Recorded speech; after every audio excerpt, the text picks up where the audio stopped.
Welcome to AI Marketing, a podcast for sales and marketing professionals that want to increase their sales, leads, and conversions through the use of artificial intelligence solutions.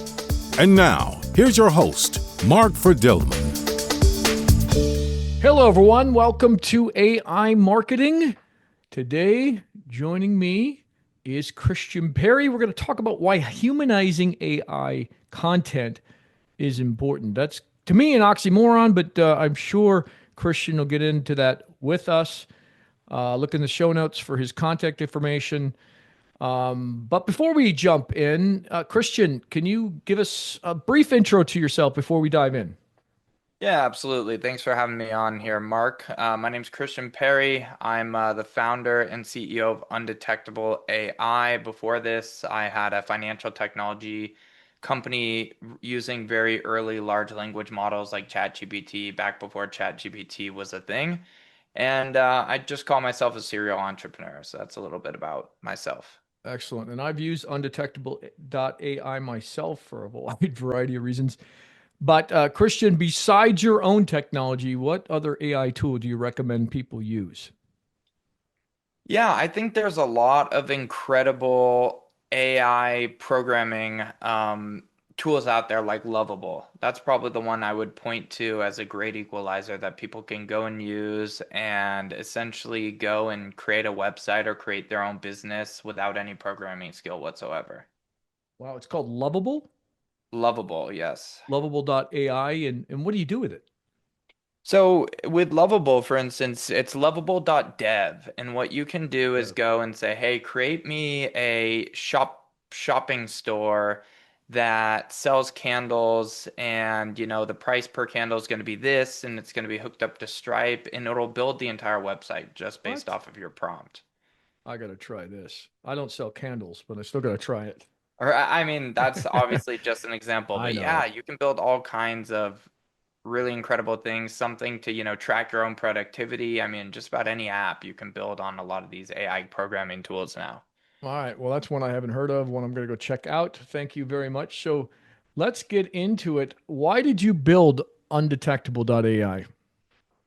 Yeah, so there are several reasons why kind of we started working towards this space. Number one was kind of the initial launch of AI detectors that happened a couple of months after ChatGPT became mainstream. The discussion started about how do we identify what is AI generated content versus what's written by myself or by you. And these AI detectors popped up and we're able to, with some accuracy, but not complete accuracy, go and identify whether something was generated by AI. This boom in AI has created a content problem for a lot of companies that I would call like content distributors. That would be social media, email providers, Amazon, Google now have so much more content that they have to sift through to determine what they're going to serve to their end user. So if you're scrolling Facebook, in order to understand, in order to not be inundated by AI spam, Facebook has to do something about AI. Google, in order to make sure that they are not inundating their users with AI garbage, has to, sift through and identify this AI generated content. And so as that macro trend has continued, initially we really were making the bet that that was what's going to happen, and that really is what's happened. Is you've started to see all of these content distributors cracking down on AI generated content. YouTube doesn't allow AI generated scripts. They'll demonetize a video for that, or AI generated videos. Instagram is cracking down on whether they'll show that to their user. And so if you want to use AI how it's intended to help you create content or put yourself on a maybe level playing field as someone who has enough resources to go and hire a bunch of people to do so, um, these places that you would syndicate that content aren't really taking it, if that makes sense. Yeah, well, I mean, it does make sense. If there's an AI filter that identifies whether it's AI or not, and I think a lot of humans like myself can detect it pretty easily. Not pretty easy. I mean, it's getting really good. So if you're spinning it to sound more human and maybe adding, some grammatical errors in there or something, then uh, that will defeat some of those AI detectors, which will then downgrade the reach that you'll have, at least on social media. I dare say there's probably a lot of students that are using this, but only you would know.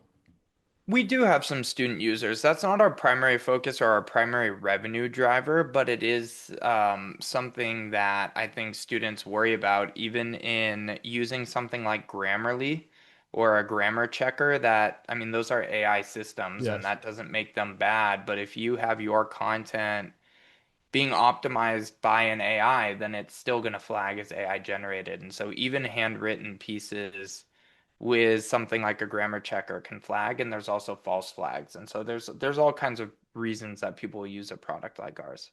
Yeah.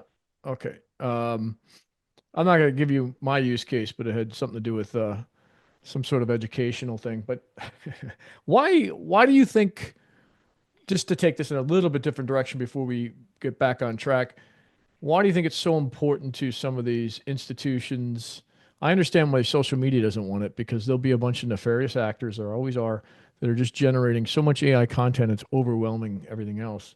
So I get that, but why do you think, schools and maybe professional environments are discouraging it? Because we all know it's the future and it's coming. And so, if it allows somebody to articulate their thoughts a little bit better and maybe add in some quotes or add in some supporting both images now and documentation or links, what's wrong with that? Yeah, I think there's kind of I think anybody as an employer or even as a university that is, banning the use of AI or dissuading the use of AI is doing their employees, their company, and or, their students a disservice. I mean, it's, yeah, as you said, it's coming, it's not coming, it's here. And it's just going to continue to become more and more prevalent and more disruptive and displacive of people in individual roles. And if you're not able to utilize these great tools, um, you're going to be in a world of hurt. But I think where you see a lot of this pushback coming from is people going, oh, well, since it was not AI generated, you didn't really do the work. Mhm. Which is, hangs some people up and go, oh, if I'm paying somebody to do the work and they generate something with AI, then I haven't really gotten the work I wanted. I just got some, piece of AI. I could have done that. Just a quick example of that is like one of the use cases actually for our humanizer is, we work with a marketing agency that's uses AI to generate their summaries, but put a lot of work in on the front end to kind of, put together the information for those summaries, and had an instance where they delivered that summary, that AI generated summary to a client who said, "Why am I paying you 5 grand? You just generated this with AI. I'm not paying." Right. And so I think there's kind of a mindset that if AI is involved, then it's not real work or not quality work. Yeah, but it is quality. I mean, if you do it right and then you run it through, undetectable, I think it is quality. And plus, you could do 10 times more. I mean, Oh, that's the way 100%. that's what companies need to do. I know you're just giving a hypothetical, but I'm talking to some of the people listening here. If you've got marketing people that are, doing this, embrace it. I think you should humanize it, at least for now, most things. But definitely embrace it because it's going to make your team much more successful. And now, that with AI agents, and I was going to ask you about AI agents in a second. With AI agents, I mean, this could be run 24/7 and looking for opportunities to create content or to send emails out, not to annoy people, but tastefully done. And most of it will be automated. So you won't have to, your marketing people could focus on things that are even more strategic. What do you think, Christian? 100%. I mean, continuing to stay up to date with the new tools that are coming out. I mean, there are agents that, yeah, I mean, what is an agent's job? It's you tell it something to do and it's going to try, a million different ways to figure out how to do it. A lot of times it's going to do it, incorrectly, but it's going to keep trying until it figures it out and gets it done. And so you're able to there are AI agents that will go out and send emails, go out and message prospective clients on social media platforms like LinkedIn And as you said, Mark, I think it's very important that you do that in a way that's going to be receptive and not a shotgun approach, but a little bit more targeted so that you don't, cause mayhem or get your LinkedIn, email domain, whatever banned for spamming. Okay, excellent. So, I mean, we're so far we're aligned on most things. Let's go to AI agents. So, how are you going to have I don't know, an agent of your own that works in conjunction with marketing teams or whoever's using Undetectable so that some of the more automated things that are happening are run through some human filter or undetectable.ai and AI and what you guys do. Is that something that's on your roadmap? So we have been looking a lot into the agentic space, but it's not something that's on our super near-term roadmap. I mean, we looked at one of the things we were looking at is like blog optimization for search engines. But just with the uncertainty surrounding the future of search engines, that's what's put that a little bit farther on the back burner for us. Yeah. Okay. Yeah. I mean, it's still a little bit away, so we'll see what happens. Do you feel like you'll? Well, let me ask you, what's on your future roadmap then? Agentic sounds it's a little far out. What are you really focused on these days? Yeah, so where we see the most need, and kind of in the same way that we saw this crackdown on AI generated content from these content syndicators, we think that our content distributors we really feel that deep faking is going to get a lot worse, and that's where we're spending a lot of our time. I mean, in building this humanizer, we built what we believe is, and might be a little biased, the best AI text detector on the market, and are working on image and video. And because there's a huge problem of people's name, likeness, etc., being used in, cryptocurrency scams or just an Mhm. AI generated video of, for instance, myself going and saying, hey, go buy this crypto coin, or hey, go give me your credit card number for this, and those are being run on, Google Ads, things like that, and are all over the internet in a way that people don't realize isn't actually, being done by this celebrity or that figurehead. And our focus is really on the detection of that moving forward and helping protect people from what is going to continue to become a worse and worse problem of deepfake scamming. Yeah. So, are you going to change your name from undetectable to detectable then? No, so we have another brand called TrueScan that Ah, focuses okay, on that. got it. Yeah, I mean, it's very interesting. I loved. God, I can't tell you how much I used your program just a year ago. As I mean, I used it a lot.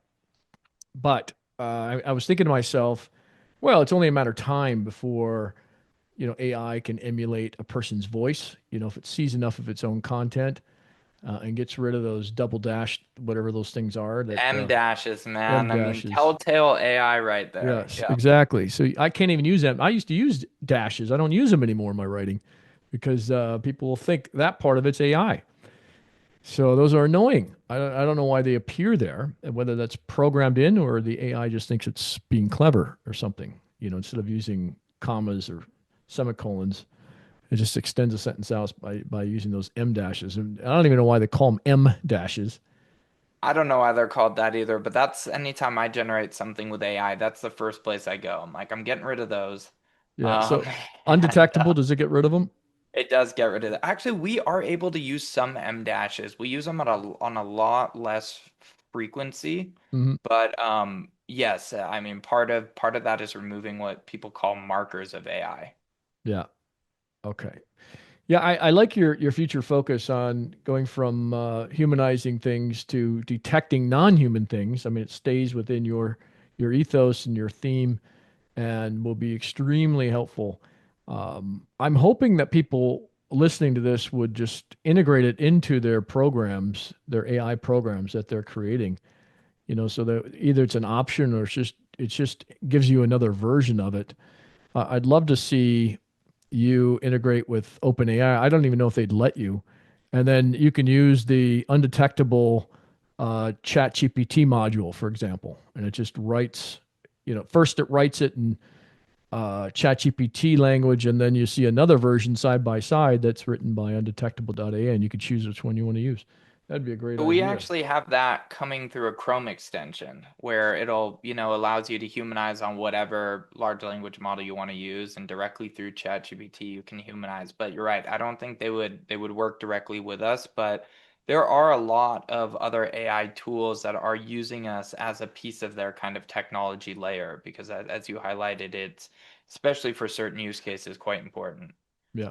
Okay. Wonderful. Well, it sounds like you guys got a good roadmap, a good program. Go check it out. I've used them, so I can vouch for them.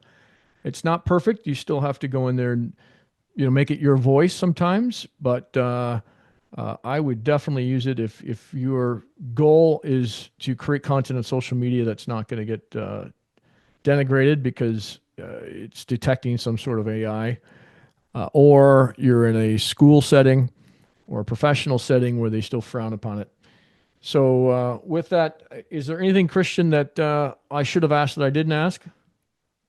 I guess just one more piece of kind of, shameless self-promotion is our authorship replication would be a tool that's also really interesting, and that's rather new, so you might not have actually used that one, Mark, but it will match your voice. And because that's something that we hear Hmm. as a lot of feedback from What's users it is called? not it's called authorship replication, or Okay. writing style replication, that we have on Is our that in the on our Chrome website. extension? Is Sorry?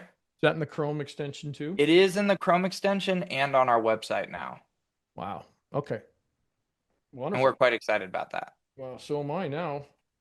All Thrilled to right. hear it. Well, where can people get a hold of you or find you on the website? Where are you on X or any other platform that you post a lot of the content around this? I would say the best place to follow me would be on LinkedIn, which is Christian Perry, from Undetectable AI. So if you just Google, search the company and then my name, and then going to undetectable.ai is a great way to learn more about our product. Okay. Check out Lovable. Check out, I just downloaded it from the Chrome store, undetectable.ai. And maybe in our next podcast, I will tell you about my experience. All right, Christian, thank you very much. Really appreciate your time, Mark. Have a good one. You too.